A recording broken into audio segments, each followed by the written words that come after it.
नमस्कार दोस्तों, चलिए जानते हैं देश और दुनिया की महत्वपूर्ण 25 बड़ी खबरों को सिर्फ 10 मिनट में। लेकिन उससे पहले आप हमें कमेंट में यह जरूर बताएं कि आप इस वीडियो को कहां से देख रहे हैं और अभी तक आपने इस चैनल को सब्सक्राइब नहीं किया है तो सब्सक्राइब जरूर कर ले। तो चलिए अब खबरों में आगे बढ़ते हैं।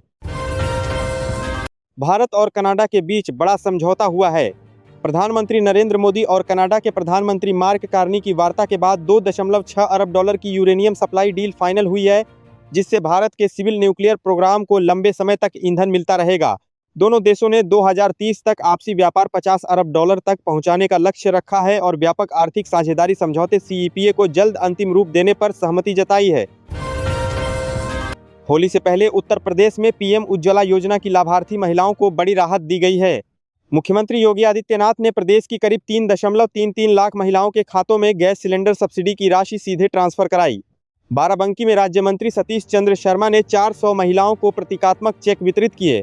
त्योहार से पहले मिली इस सहायता से महिलाओं में उत्साह का माहौल है। ईरान के supreme leader Ayatollah Ali Khamenei की कथित लक्षित हत्या पर भारतीय राष्ट्रीय कांग्रेस ने कड़ी निंदा की है। पार्टी ने इसे संयुक्त राष्ट्र चार्टर के अनुच्छेद 2.4 और 2.7 का उल्लंघन बताते हुए अंतर्राष्ट्रीय कानून और संप्रभुता पर हमला करार दिया।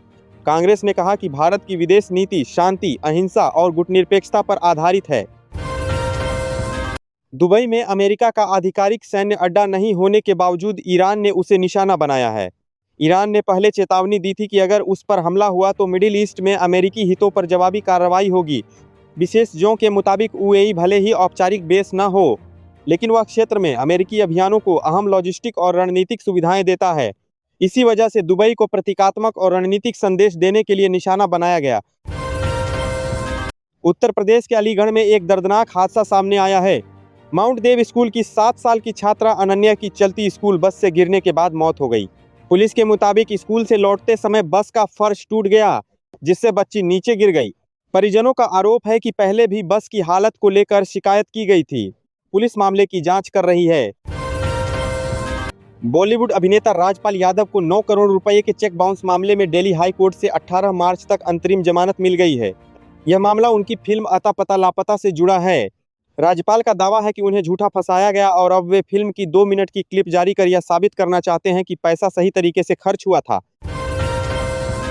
कनाडा के प्रधानमंत्री मार्क कार्नी अपनी पत्नी डायना फॉक्स के साथ नई दिल्ली पहुंचे हैं।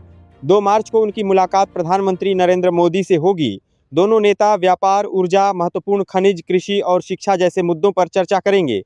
यह दौरा भारत कनाडा रिश्तों को नई दिशा देने और रणनीतिक साझेदारी मजबूत करने की दिशा में अहम माना जा रहा है।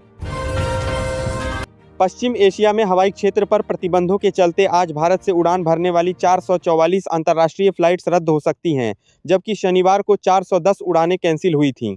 DGCA और नागर विमानन मंत्रालय हालात पर नजर रखे हुए हैं। एयर इंडिया ने दिल्ली, मुंबई से लंदन, न्यूयॉर्क, पेरिस समेत कई शहरों की उड़ानें रद्द की हैं और यात्रियों की मदद के लिए कंट्रोल रूम सक्रिय किया गया है। जम्मू कश्मीर के मुख्यमंत्री ओमर अब्दुल्ला ने कहा है कि अब विदेशी नहीं बल्कि भारतीय पर्यटक ज़्यादा खर्च कर रहे हैं। द्वारका में आयोजित south Asia travel and tourism exchange में उन्होंने बताया कि घाटी को सिर्फ विंटर डेस्टिनेशन नहीं बल्कि 365 दिन पर्यटन का केंद्र बनाया जाएगा। सरकार का लक्ष्य घरेलू पर्यटन के दम पर जम्मू कश्मीर की अर्थव्यवस्था को और मजबूत करना है। अमेरिकी राष्ट्रपति डोनाल्ड ट्रंप ने कहा है कि ईरान पर सैन्य कार्रवाई तब तक जारी रहेगी जब तक सभी लक्ष्य पूरे नहीं हो जाते। उन्होंने चेतावनी दी कि और अमेरिकी सैनिकों की जान जा सकती है, जबकि क्षेत्र में तनाव लगातार बढ़ रहा है। मिडिल ईस्ट में ईरान और इजरायल के बीच जारी युद्ध का असर अब भारतीय बाजारों पर साफ दिखाई दे रहा है। तनाव बढ़ने के बाद सोने और चांदी की कीमतों में जोरदार उछाल आया है। मल्टी कमोडिटी मार्केट में 10 ग्राम सोना 4,641 रुपये चढ़कर 1,66,745 रुपये पर पहुंच गया है, जबकि चांदी 8,000 रुपये महंगी होकर 2.91 लाख रुपये प्रति किलो पर कारोबार कर रही है। वहीं शेयर बाजार में भी बड़ी गिरावट दर्ज की गई है। वाराणसी में समीक्षा बैठक के दौरान मुख्यमंत्री योगी आदित्यनाथ ने प्रदेश के सभी जिमों की जांच के आदेश दिए हैं। लड़कियों के लिए महिला ट्रेनर अनिवार्य करने का निर्देश दिया गया है। जिम की आड़ में धर्मांतरण की शिकायतों के बाद यह फैसला लिया गया। साथ ही कानून व्यवस्था, सड़क सुरक्षा और अवैध गतिविधियों पर सख्त कार्रवाई के निर्देश भी दिए गए। वाराणसी में निर्माणाधीन रोपवे के लिए निर्बाध बिजली आपूर्ति की विशेष व्यवस्था की गई है। काशी विद्यापीठ में उपकेंद्र बनाकर कज्जाकपुर और भेलूपुर से 2 मुख्य ट्रांसमिशन लाइनों के साथ एक इमरजेंसी लिंक लाइन जोड़ी गई है। 24 घंटे कर्मचारियों की तैनाती रहेगी, जबकि जनरेटर और बैटरी बैकअप से बिजली कटने पर भी संचालन सुरक्षित रहेगा। आईसीसी मेंस टी20 वर्ल्ड कप 2026 में भारत ने वेस्टइंडीज क्रिकेट टीम को 5 विकेट से हराकर सेमीफाइनल में जगह बना ली है। कोलकाता के ईडन गार्डन्स में 196 रन का लक्ष्य हासिल करने के बाद पूर्व पाकिस्तानी गेंदबाज मोहम्मद आमिर सोशल मीडिया पर ट्रोल हो गए, क्योंकि उन्होंने भारत के सेमीफाइनल में न पहुंचने का बयान दिया था। अलीगढ़ की पूजा चौधरी ने 2023 में 50 लाख रुपए के लोन से शिव मिल्क प्रोडक्ट की शुरुआत की थी, जो आज 80 लाख रुपए सालाना टर्नओवर तक पहुंच चुका है। उनके प्लांट में पनीर, घी और दूध जैसे उत्पाद बनते हैं, जिनकी सप्लाई कई शहरों तक हो रही है। साथ ही 70 किसानों से सीधा जुड़ाव और 35 लोगों को रोजगार देकर वे क्षेत्र में प्रेरणा बनकर उभरी हैं। नेपाल के झापा 5 संसदीय क्षेत्र में मुकाबला बेहद दिलचस्प हो गया है।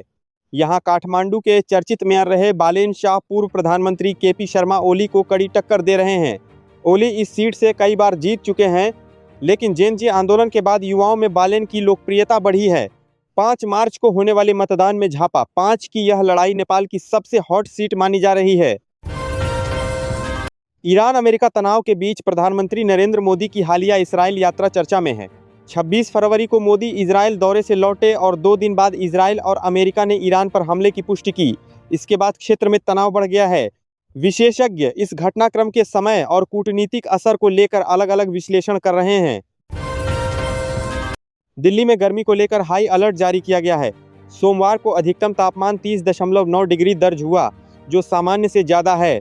मौसम विभाग के मुताबिक आने वाले दिनों में तापमान बढ़कर 35 डिग्री तक पहुंच सकता है। 15 से 25 किलोमीटर प्रति घंटे की रफ्तार से हवाएं चलेंगी और आसमान साफ रहेगा। होली तक राजधानी में गर्मी और तेज होने के आसार हैं। दिल्ली भाजपा कार्यालय में आयोजित होली मिलन समारोह में मुख्यमंत्री रेखा गुप्ता ने कहा कि होली के बाद राजधानी में विकास कार्यों की रफ्तार और तेज की जाएगी। उन्होंने बताया कि कई परियोजनाओं का शिलान्यास हो चुका है और आने वाले दिनों में योजनाओं पर तेजी से काम होगा।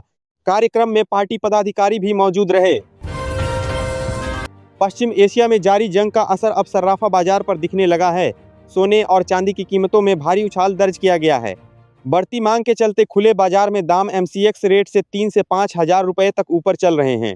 विशेषज्ञों का कहना है कि अगर युद्ध जारी रहा तो इस हफ्ते कीमतों में और तेजी आ सकती है।